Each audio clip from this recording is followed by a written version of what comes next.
I lost an opportunity because I waited too long.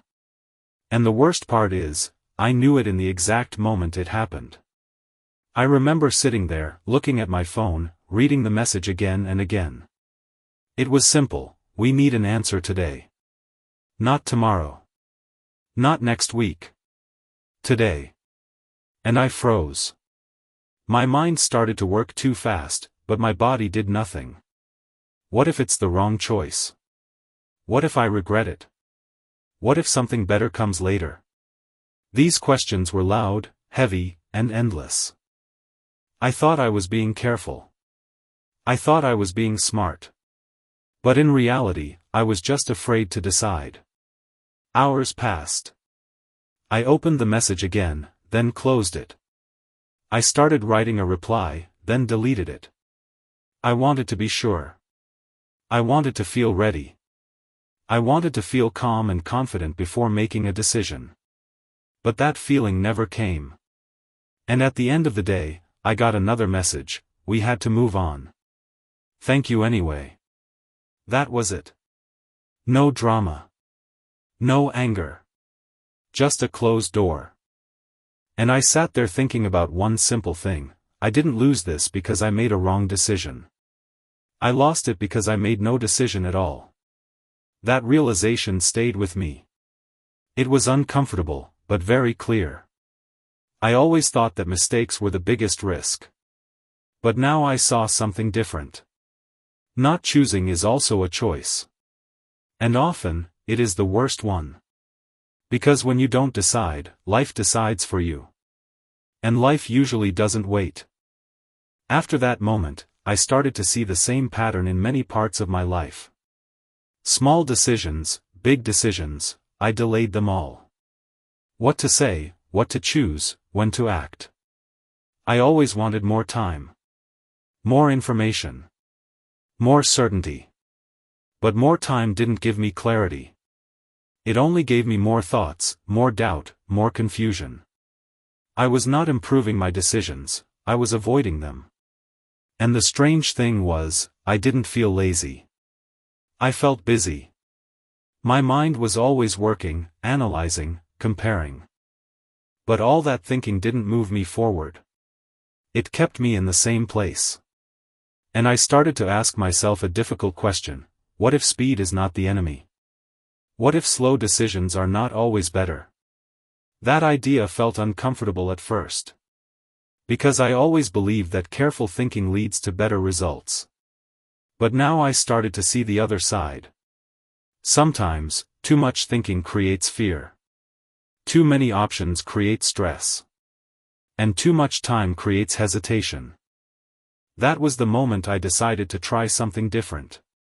At first, I didn't try to change everything. I started small. Very small. I gave myself a simple rule: for small decisions, would not wait more than 1 minute. If I needed to choose something simple, what to eat, what to watch, what message to send, I would decide quickly. No overthinking. No second round. Just choose and move. It felt strange. Almost uncomfortable. My mind wanted to go back, to check again, to compare again. But I didn't allow it. I moved forward. And something interesting happened. Nothing bad. That was the first surprise. I expected mistakes, regret, problems. But most of the time, the result was normal. Sometimes it was good. Sometimes it was just okay. But it was never as bad as my mind imagined. And more importantly, I felt lighter. Because I was not carrying the weight of indecision. I was not stuck between options. I was moving. And movement creates energy. Slowly, I started to apply this idea to bigger decisions. Not the biggest ones, but medium ones. Things that mattered, but were not life-changing. I still gave myself time, but I limited it. I didn't allow endless thinking. I made a choice, and then I accepted it. That part was important. Before, even after deciding, I kept thinking, was it right? Should I change it? But now I focused on something else: commitment. Once I decided, I moved forward with that decision. I stopped looking back. And that changed everything. Because many problems were not coming from bad decisions. They were coming from doubt after the decision. That doubt destroyed confidence. It created stress. It made every step harder. When I removed that doubt, even imperfect decisions felt stronger. I also learned something important about mistakes. When you decide faster, you may make more small mistakes. That is true. But those mistakes are not failures. They are feedback. They show you what works and what doesn't. And when you move fast, you learn fast. Before, I tried to avoid mistakes by thinking more. But that only slowed me down. Now I accept that mistakes are part of the process. And that makes decisions easier.